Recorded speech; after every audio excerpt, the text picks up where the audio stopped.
We tell this the way we live it. Slow in the present, hands busy, ears open, letting the forest set the pace.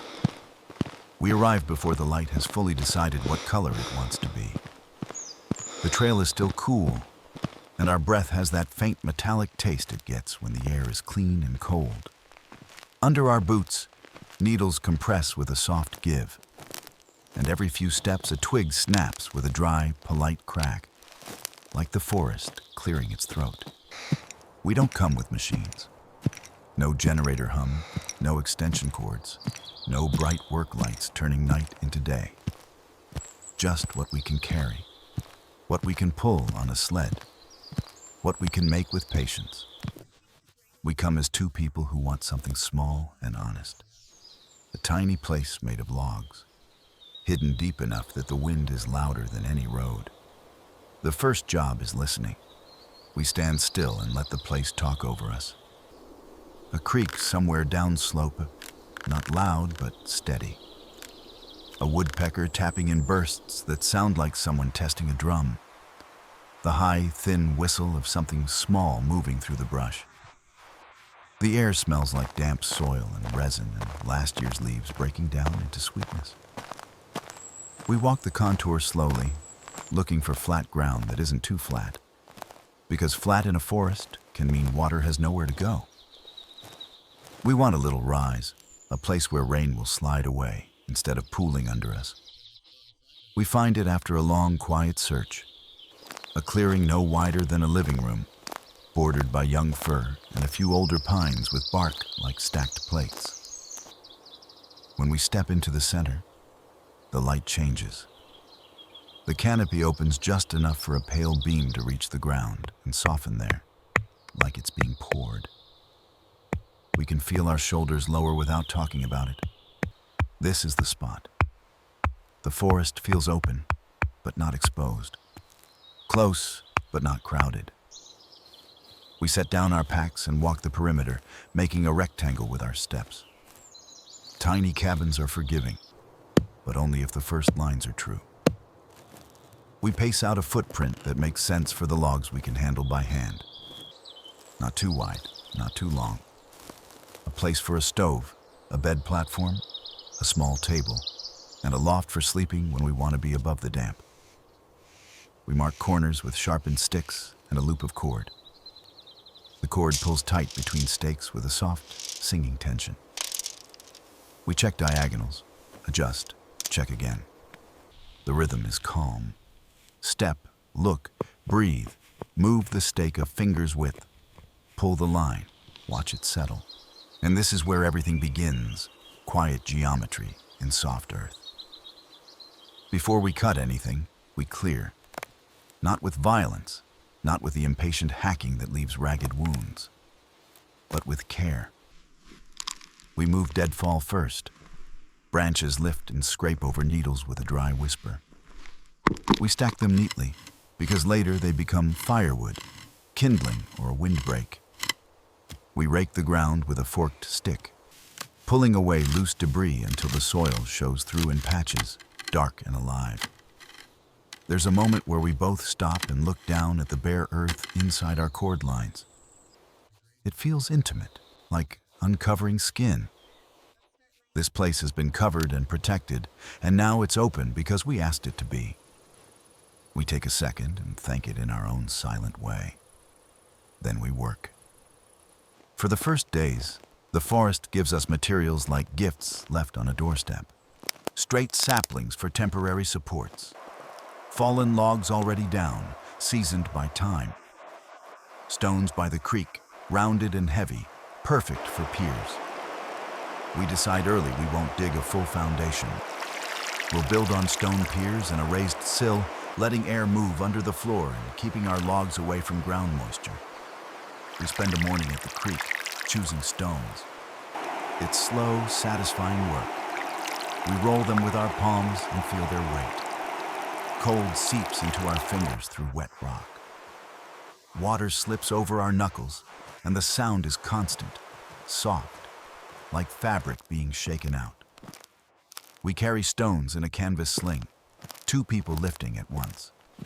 the strap bites into our shoulders. Each trip back up the slope is a small burn in the thighs. We don't talk much. We save breath. When we set each stone down, it meets the earth with a deep thud that feels good in the chest. At the site, we lay out pier positions, one at each corner and a few in between to support the beams. We scrape away organic layer until we hit firmer soil, then we tamp. A thick stick becomes a tamper. Each downward press compresses the ground with a muffled puff. And the smell that rises is rich. Soil, roots, something mineral. We bed stones with smaller stones, shimming them until they sit stable. The trick is patience. A rock that wobbles now will move later, and later is when logs are stacked and mistakes are heavy. We take turns kneeling, eye level with the stones, nudging a pebble under a corner, testing again with a firm push. When a pier finally stops shifting, it feels like a lock clicking shut. On the 5th day, rain comes gentle, almost polite. Under it taps the leaves above and makes the clearing smell sharper, more green. We string a tarp between two trees and work under it, hearing the rain drum on fabric while our hands stay busy. The tarp sags and collects water in a belly. We lift a corner, and the water pours off in a sudden sheet, splashing the ground and cooling our ankles.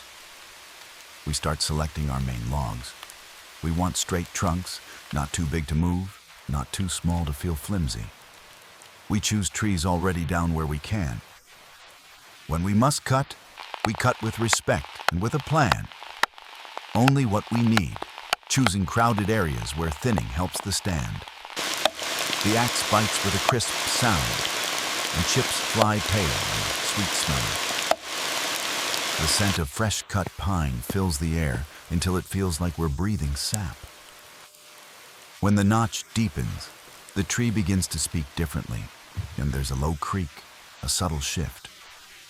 We listen for it, waiting. We wedge, we step back, we let it decide. When it finally gives, the fall is controlled. The crown brushing other branches, leaves shivering, a final thump that vibrates through the ground and into our knees. We limb the trunk, cutting branches flush. The saw teeth hiss, then catch, then glide again. Resin sticks to our gloves, making them tacky. By midday, our hands smell like turpentine and honey. We peel bark from some logs while it's still fresh enough to come away. The draw knife scrapes and sings.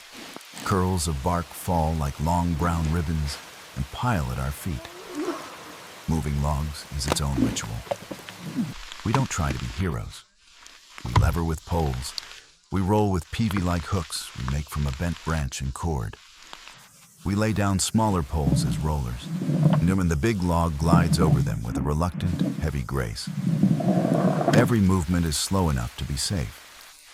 Every success is small, and because it's small, it feels repeatable.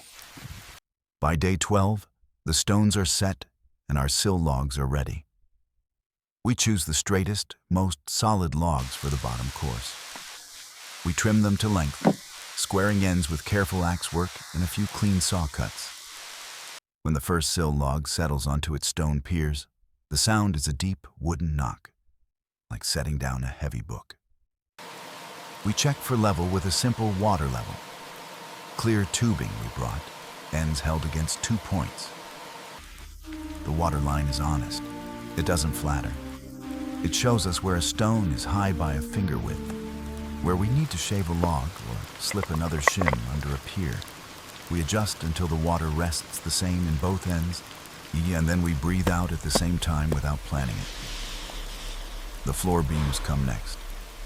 We notch the sill logs to accept them, carving pockets with chisel and mallet. Each mallet strike is a warm, rounded thud. The chisel edge bites and lifts chips that smell bright and fresh. The notch walls become smooth under repeated careful paring, and when the beam finally drops into place, it seats with a satisfying finality. We lay joists across the beams, smaller poles we've peeled and straightened. We space them by eye at first, then measure, then correct. The forest teaches us humility through small errors. We never punish ourselves for them. We just fix them and move on.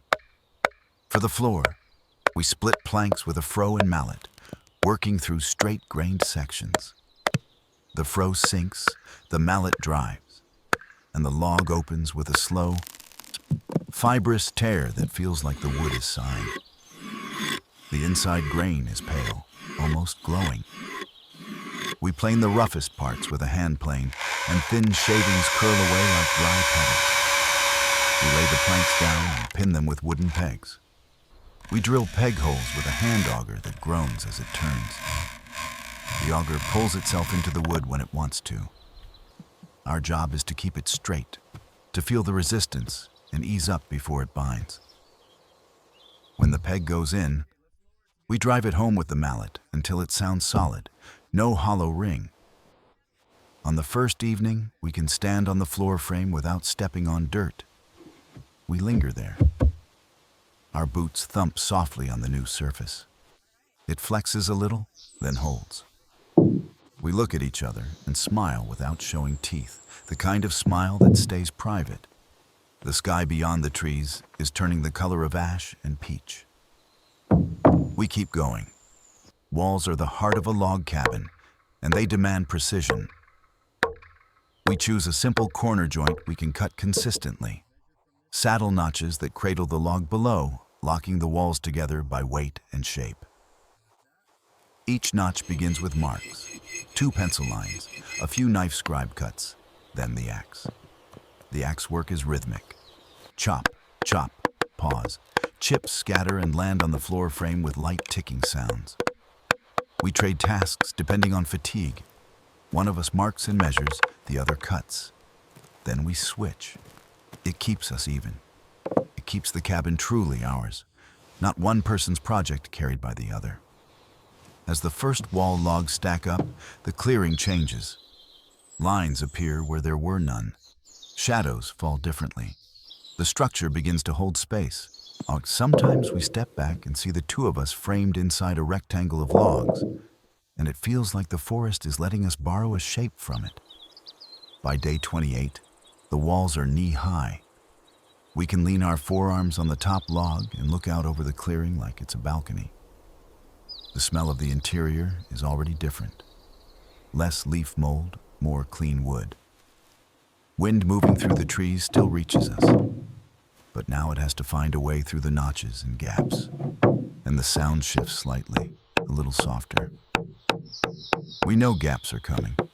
Logs are never perfect, even the straight ones. Bark thickness varies, taper sneaks in, and the cabin will settle over time. We plan for chinking and for settling space above openings. We talk about it quietly while sharpening tools by the fire. Stone scraping steel with a sound like ice on ice. We cut the door opening carefully, not all at once, but as the walls rise. We leave extra height for a settling gap and plan a simple slip joint around the frame so the logs can sink without crushing it. It's a small piece of engineering in a wild place, and it feels good to think like that. Simple, practical, respectful of how wood behaves.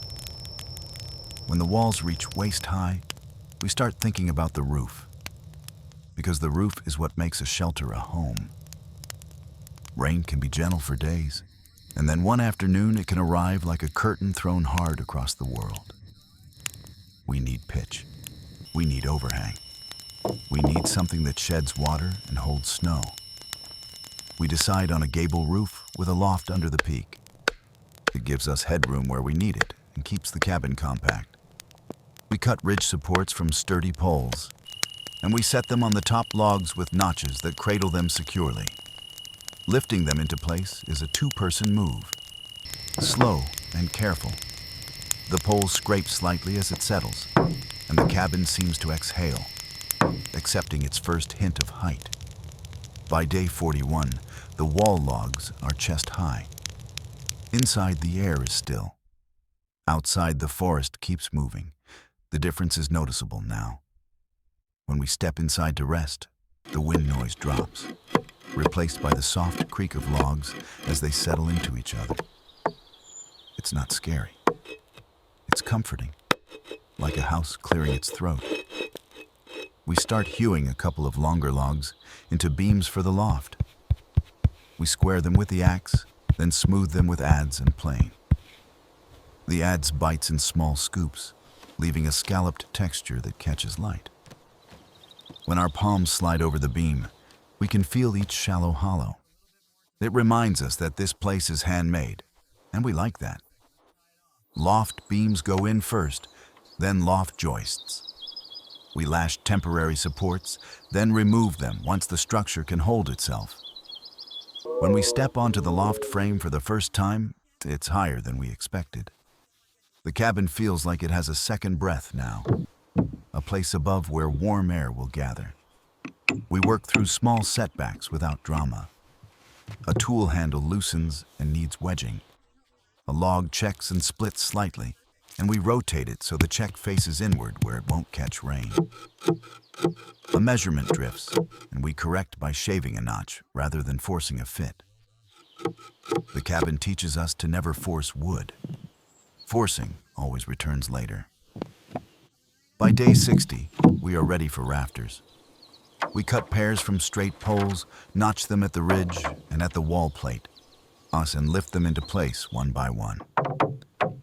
Each pair makes a quiet wooden clap as it meets the ridge and settles. The line of the roof begins to appear against the sky, sharp and clean. We lay purlins across rafters, then begin the roof deck with split shakes and planks where we can. It's slow work, because every piece needs to overlap properly. Every course needs to shed water, not invite it. We split cedar when we find it, because cedar forgives weather. When we don't, we use what we have and plan for extra layers. There is an intimacy to roof work. You feel the height, but you also feel the balance. Hands on wood, knees on rafters. The world spread out around you. When a breeze comes, it moves through the roof frame and hums faintly. It's like the cabin is learning to sing. Day 73. The first real storm announces itself with a drop in temperature and a sudden hush. Birds stop talking. The light turns flat. We look up and smell rain before it arrives, that sharp scent that rides ahead of a front. We hurry, but we do not rush. There's a difference. Rushing is sloppy. Hurrying is focused. We add the next roof course, tighten lashings, press each shake down, feel for looseness, and then the first heavy drops hit. Rain on a half-finished roof is a lesson. It finds gaps you didn't know you left. It turns dust to paste. It makes everything slick. We move carefully, then retreat inside the log walls, listening to the drumming above and watching thin threads of water sneak through. The interior smells like wet pine and earth. The sound is deep and steady, soothing even as it warns you. That night, we sleep under the unfinished roof with a tarp stretched beneath the rafters. Rain pounds the tarp, and the tarp answers with a low, vibrating thrum. Water beads on the surface, merges, then slides to the edges and falls in cold drops into a bucket. We wake once to the sound of a branch falling somewhere in the dark. Then we sleep again. In the morning, the creek is louder. The forest is washed clean. Everything glistens. We step outside and see what the storm tried to do to us. One corner pier has shifted slightly, not much, but enough to notice. The ground beneath it has softened, and the stone has settled unevenly. We don't panic. Panic is for people who don't know what to do next. We know what to do. We unload weight from that corner by removing a couple of roof materials temporarily, and then we jack the sill slightly with a lever and a stack of wedges. The wood groans, but it lifts. We scrape away softened soil, add a bed of gravel and small stones, reseat the pier, and shim it until it's honest again. When we lower the sill back down, it rests with a gentle, satisfied sound, like a person settling into a chair. We press our palms on the corner and feel the steadiness. The cabin holds. We hold. The storm becomes part of the story, not the end of it. Day 92. The roof is finally closed in, layered enough that rain can do its worst and still be kept outside. We add a simple ridge cap, overlapping pieces and pinning them down. The last piece goes on and sits perfectly, as if it has been waiting for its place. That evening, we sit inside in the dim light that filters through the door opening. It's quieter than we expected. The sound of the forest is still there, but it's distant now, like a friend talking from another room.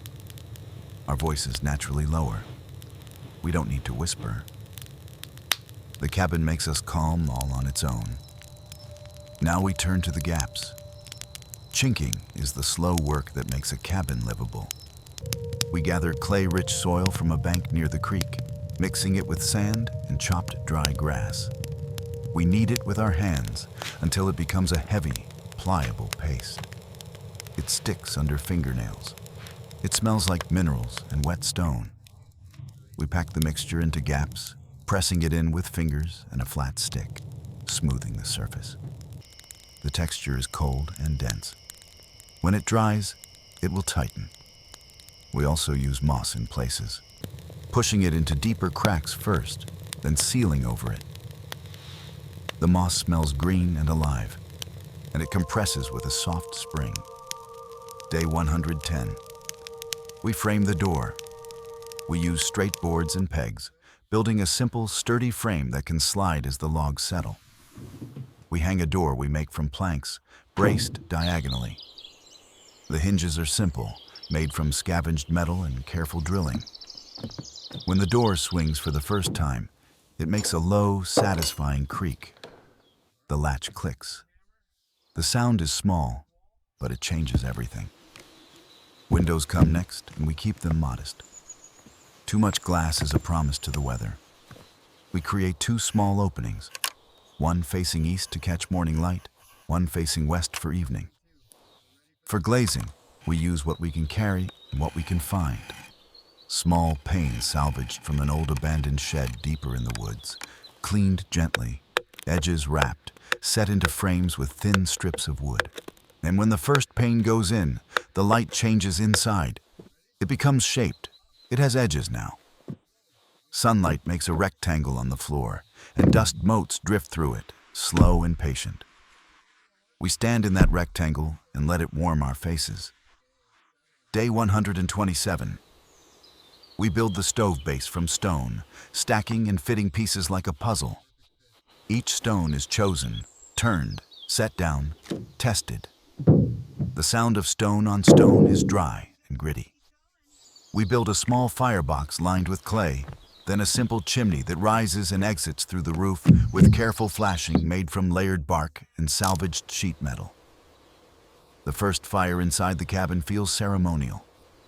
We place tinder, then thin sticks, then slightly thicker pieces. The match scratches and flares. Flame catches, small at first, then steadier. Heat blooms slowly, pushing back the damp. Smoke rises.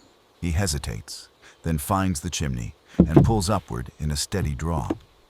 The cabin fills with the smell of wood smoke, not harsh, but sweet. The logs themselves seem to absorb it, like they're seasoning. We sit close enough to feel warmth on our shins and listen to the small popping sounds as sap pockets in the wood release.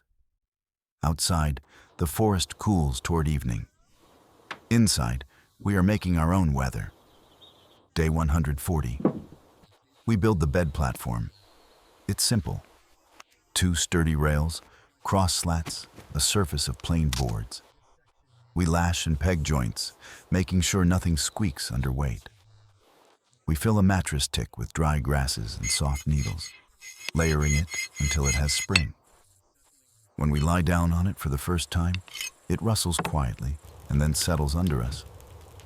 We build a table from a thick slab, legs pegged in with angled mortises. We smooth it with a plane until it feels good under forearms. We build 2 stools. One of them wobbles at first. We fix it by shaving a leg end, adding a thin shim, tapping it into place. The wobble disappears like it never existed. Day 151. The cabin gets its final skin. We go over every joint, every corner, every seam. We add extra chinking where tiny drafts still sneak in. We trim rough edges. We sand a few spots with fine grit made from smooth stone, rubbing until splinters become memories. We add a small overhang above the door, a little eyebrow of wood that keeps rain from drumming directly on the threshold. We carve a simple handle. The carving is shallow, but it feels personal. Our thumbs find the same groove each time, and the wood becomes polished there from touch. Day 165. The forest changes. Nights get sharper. Mornings carry frost that makes leaves stiff and bright. The cabin responds. Logs tighten. Chinking dries more fully. The interior becomes more stable, more consistent in temperature. When we breathe inside, we don't see our breath as often. We begin carrying in the small things that make a place feel lived in. A kettle, a metal cup, a wool blanket, a simple lantern that burns oil, a stack of firewood arranged by size, tinder, kindling, small splits, larger rounds. The sound of wood stacked is a steady series of knocks and taps, like slow percussion. Day 176, a final test. Another rain, less violent than the first storm, but persistent. It runs for hours, soaking everything outside. We sit inside and listen. Rain hits the roof in a constant patter, and the cabin answers with silence. No dripping, no cold drafts. The door stays snug. The window frames hold. The stove draws clean. We look at each other across the little table and feel something settle between us. Not just relief, not just pride. Something quieter. The kind of happiness that doesn't need explanation. Day 180. We wake before dawn without meaning to. The cabin is dark, but it isn't empty. It holds warmth from last night's coals. The air smells faintly of smoke and pine and clay. Outside, the forest is still asleep, except for a distant owl that calls once and then stops, as if satisfied. We add a small piece of wood to the stove and coax the coals back to life. Flame returns with a soft, steady confidence. We put water on to heat. The kettle begins to whisper, then to murmur, then to sing. While it heats, we step outside barefoot onto the threshold for a second, just to feel the cold. The wood under our feet is smooth and slightly chilled. The air bites our ankles. Our breath becomes visible, a pale cloud that disappears quickly. We look at the cabin from a few steps away. In the half-light, it looks like it grew there. The logs match the forest. The roofline echoes the slope of the hills. Smoke rises from the chimney and threads upward through branches. Nothing about it feels loud. It feels like a secret told gently. We go back inside and close the door. The latch clicks. The sound is small, final, perfect. We pour hot water into cups and hold them between our hands. Heat spreads into our fingers, then into our palms, then up into our wrists. We sit on the stools we built, at the table we built, on a floor we made from split wood and patience. That we listen to the forest through a wall of logs that used to be scattered trees. The sound is softened, but not erased. Wind moves. A bird wakes. The creek keeps speaking. We don't say much. We don't need to. The cabin says it for us in the way it stands steady on its stones, in the way the roof keeps weather out without complaint, in the way the door swings and returns and holds. Later, when the sun finally pushes through the canopy, Light comes through the east window and lands on the table. Dust drifts through it. Steam rises from our cups and curls into the brightness. We watch it like we watch everything now. Slowly, completely. We built this place with no power except what our bodies could give. No noise except tools and wind and rain. We built it one notch at a time, one stone at a time, one quiet agreement at a time. And somewhere in the middle of those 180 days, without noticing the exact moment, we stopped feeling like we were fighting the forest for space. It started to feel like the forest was making room for us. When we step up into the loft later, the ladder rungs warm under our hands from the sun that has reached the interior. The loft boards hold our weight with a gentle firmness. We lie down up there for a minute, looking at the peak of the roof, the lines of rafters, the small imperfections that prove we were here. Below us, the stove ticks softly as it cools. Outside, the creek keeps moving. The cabin holds the space between those sounds like a bowl holds water. We close our eyes and listen. And for the first time in a long time, there is nothing else we need to build today.